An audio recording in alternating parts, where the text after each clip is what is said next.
In the last few weeks, we've attacked all of the infrastructure that Hamas has built. We managed, with the help of the Iron Dome, to intercept the rockets that were sent. We killed hundreds of terrorists. We destroyed thousands of rockets. And we dismantled the infrastructure of tunnels that the Hamas has constructed over the years to attack us. An Israeli airstrike killed 3 top senior Hamas commanders in the Gaza Strip on Thursday. The Israeli military had no immediate comment on what would constitute the killing of the most senior Hamas members. Nonetheless, it should have some pretty big implications on the organization. Let's bring in Reuven Ben-Shalom. He is, of course, a former Israeli Air Force pilot, also a journalist with the Jerusalem Post. Good to have you, sir. Good morning, Alex. Let's talk about the implications of these top 3 Hamas figureheads. What does it mean to the organization? Does this mean they've got people that will easily fill the void, or is this significant enough to start, disintegrating it? Well, I believe that we've seen in the past, because this is not the first time that Israel uses this system of targeted killing, that their place is immediately filled. So this isn't a matter of someone that's gone and now they're going to be in confusion and they won't know what to do. Someone will immediately replace them, and we may not even see a difference as far as the rocket fire coming into Israel. But of course, this is a huge blow to their morale, and also an indication of the incredible intelligence and operational capabilities of Israel. So I think this could eventually lead to a faster ending of this, even though we're already surprised that they breached 11 ceasefires. And remember that I got my last assessment wrong last time we talked, Alex. Yeah. I told you I don't think they're going to breach it for the 11th time, and they did. And they can't help themselves. They just simply cannot help themselves. Constant instability, I think, is their goal. And if you would think that by now they would stop to reassess the situation and maybe look at the benefit of their own people and look at recuperating, rehabilitating, I guess not yet. But I think that what we did yesterday and today, we also don't know the results of Muhammad Def, which was the #1 target that we tried to eliminate yesterday.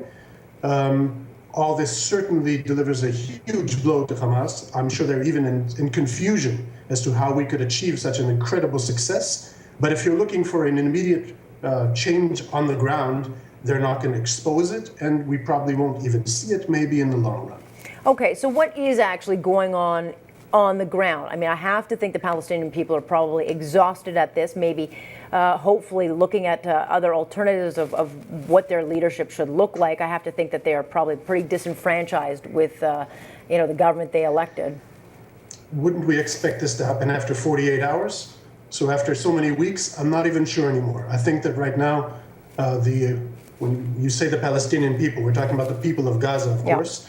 The people of Gaza I'm imagining, are more angry at Israel than they are with Hamas. But I'm sure many of them, I mean, my friends in Gaza tell me this all the time, that many of them understand that they're under the oppression of a brutal regime.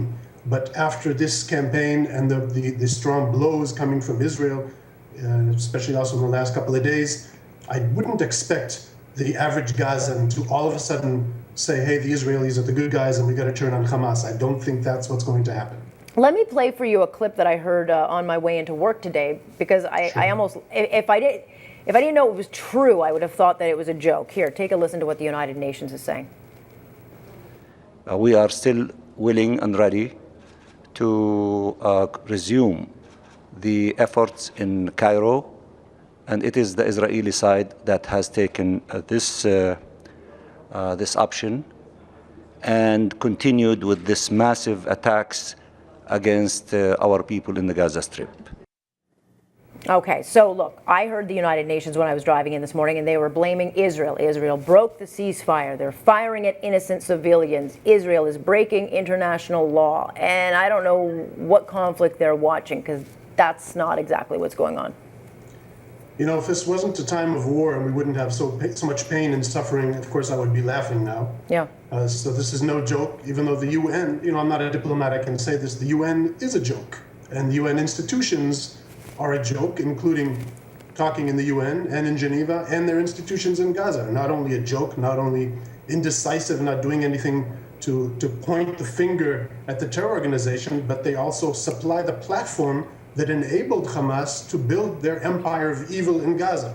So I don't expect anything anymore Personally, I don't even care what they say anymore. So this is no surprise. By the way, I didn't see that clip, but I'm not surprised at all. Well, pretty much the gist of what I had said.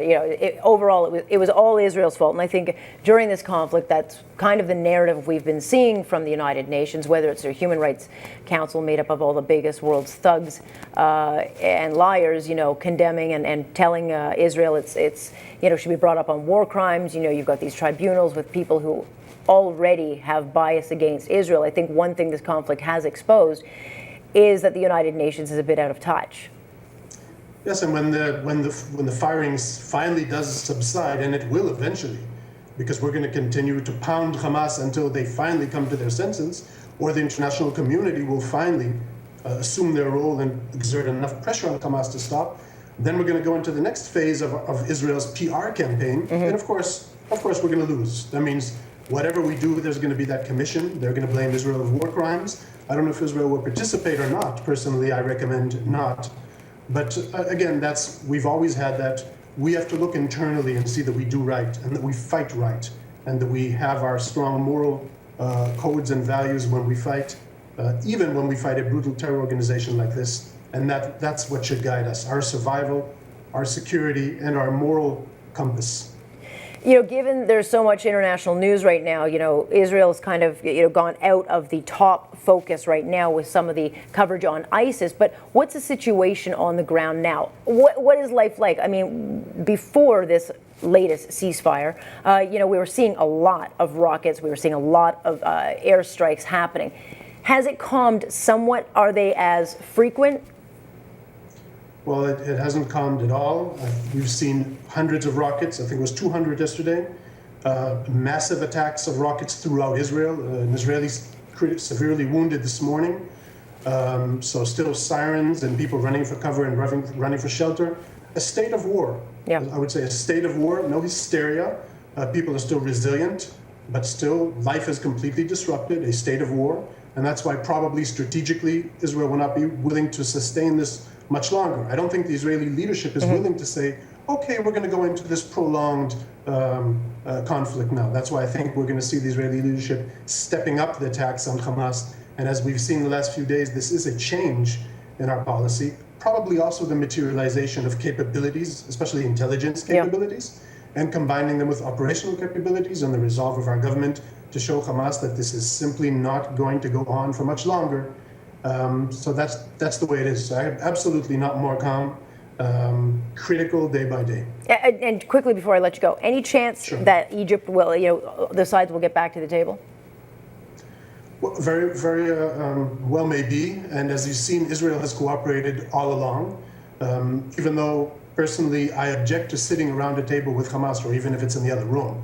And even some of the members of our cabinet have objected to doing this, but our prime minister decided to push forward with joining this negotiation. And you can understand why, because Israel should show the international community that we will always say yes to a ceasefire. All we want is quiet. We're willing to go with any initiative that's put on the table. And if eventually this track is resumed and Israel goes there again and we achieve a ceasefire, that will be good. But as I've told you before, the ceasefire can only be the first step in a demilitarization of Gaza. Just going back to quiet means absolutely nothing. Even if we have 3 weeks of absolute calm, that means nothing if they can dig more tunnels and acquire more rockets. That just means we'll be talking again in a month. Yeah, a Band-Aid solution. All right, Reuven, thanks so much for joining us this morning. We sure do appreciate your insight on this.